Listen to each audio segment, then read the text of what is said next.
8-year-old Zoe Martinez loved walking to school with her dad every morning. She loved counting the blue cars, spotting dogs in windows, and especially watching the busy city wake up around her. But today was different. Today, something very strange was happening to the traffic lights.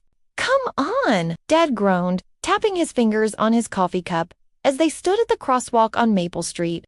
The light had been red for what felt like forever. "We're going to be late for school, Mia."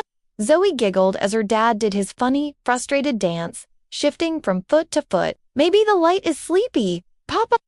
"Traffic lights don't get sleepy, Zoe," Dad chuckled, checking his watch again. "They're just broken or something." Finally, the light turned green, but before they could even step into the crosswalk, flash, it turned red again, then yellow, then red, then green. "What in the world?" Dad muttered, scratching his head. "I've never seen anything like this." But Zoe had stopped walking. She was staring up at the traffic light with wide, curious eyes, because just as the light flashed from red to green, she could have sworn she heard a tiny, squeaky voice saying, "Help us. Please, somebody help us." "Papa, did you hear that?" Zoe whispered. "Hear what, sweetie?" The light flashed again. Red, yellow, green, red, and there it was again. That little voice, crying out, "We can't stop. Something's tickling our wires."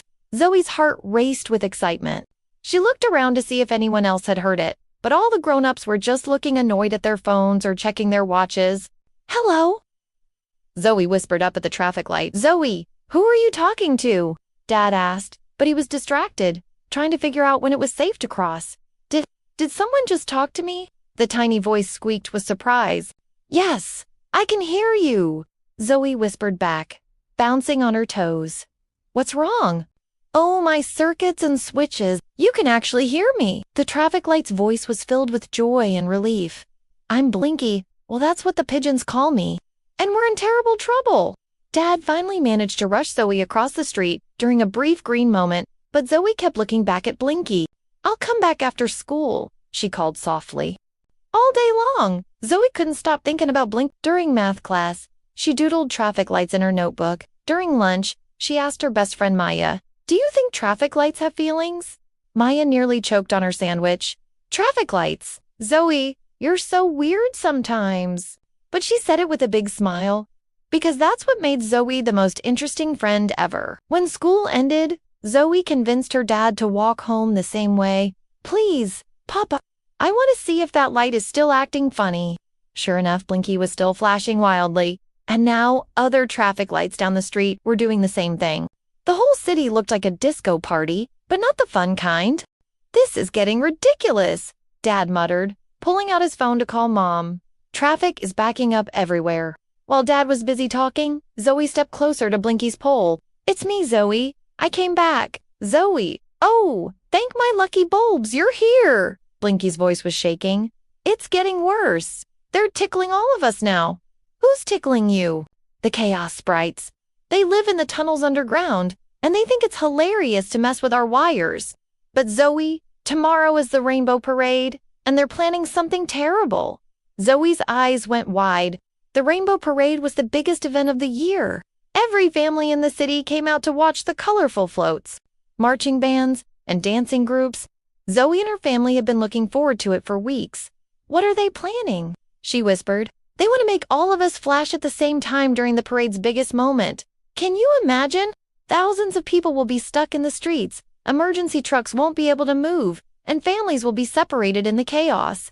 Just then, a storm drain cover near Zoe's feet started to glow with a mischievous purple light. Pop! A tiny creature no bigger than Zoe's thumb shot up into the air, leaving a trail of sparkles. "Woo, woo, woo." The creature squeaked in a voice like a mouse with a megaphone. "What do we have here? A little human who can hear the boring old lights?" The creature had wild, spiky hair that changed colors, pointy ears, and clothes that looked like they were made of lightning bolts. His grin was so wide it nearly split his tiny face in half. "I'm Zigzag, leader of the Chaos Sprites," he announced, doing a little backflip in the air. "And you must be the famous Zoe we've been hearing about through the wire network. You're the one causing all this trouble," Zoe said, trying to sound brave even though her heart was pounding. "Trouble? Trouble." Zigzag laughed so hard he turned 3 somersaults. "We call it fun. Do you know how boring it is underground? All we have are rocks, roots, and rusty pipes. But up here you have lights and chaos and excitement. But you're going to ruin the rainbow parade, Zoey protested. Ruin it? We're going to make it legendary. Zigzag's eyes sparkled with mischief. Picture it.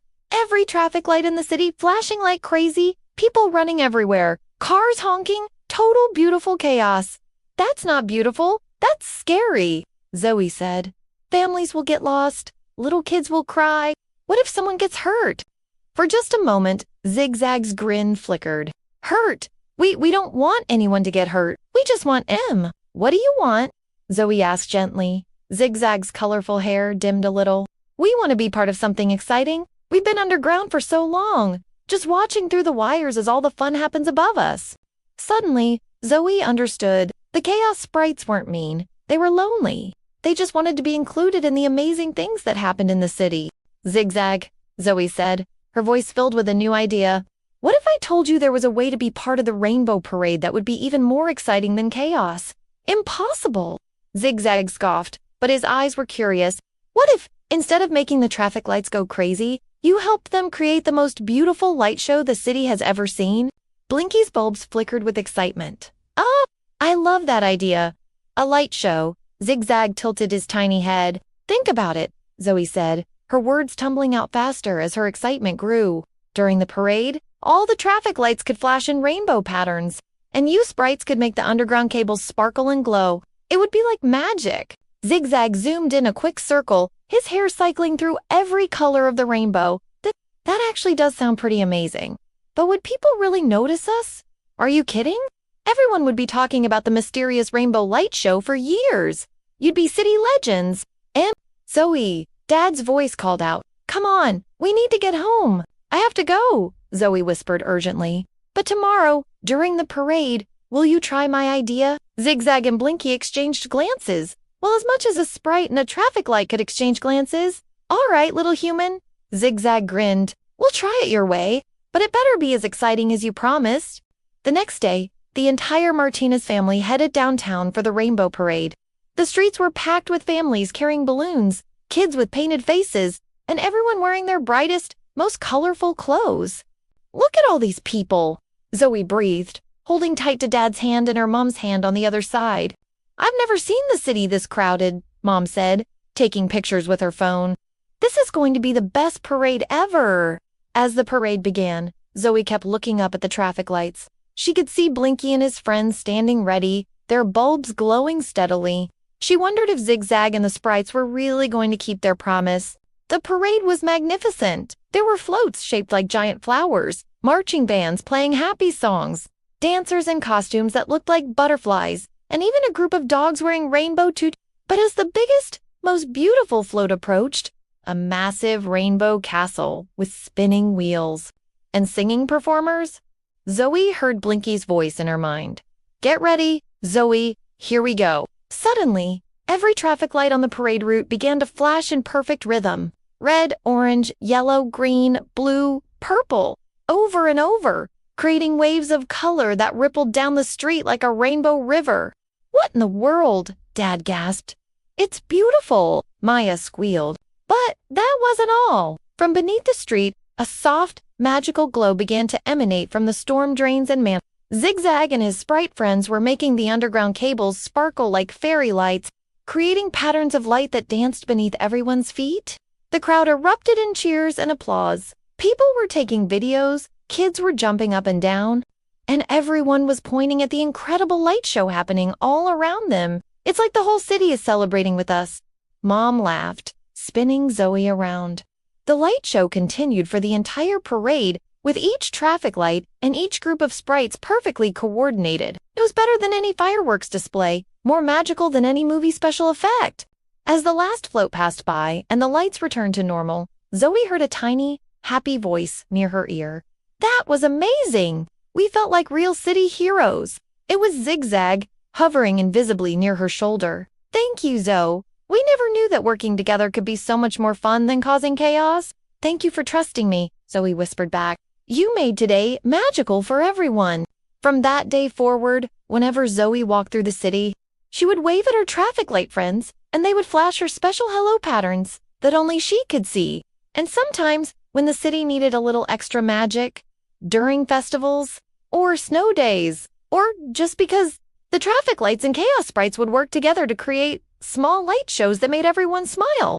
Zoey learned that sometimes the best way to solve a problem isn't to fight it, but to understand what everyone really needs. And sometimes, the most mischievous troublemakers just need to feel like they belong. And if you ever see traffic lights flashing in rainbow patterns for no reason at all, now you'll know. Somewhere nearby, there's magic happening, and maybe, just maybe, there's a girl like Zoey who knows how to talk to traffic lights.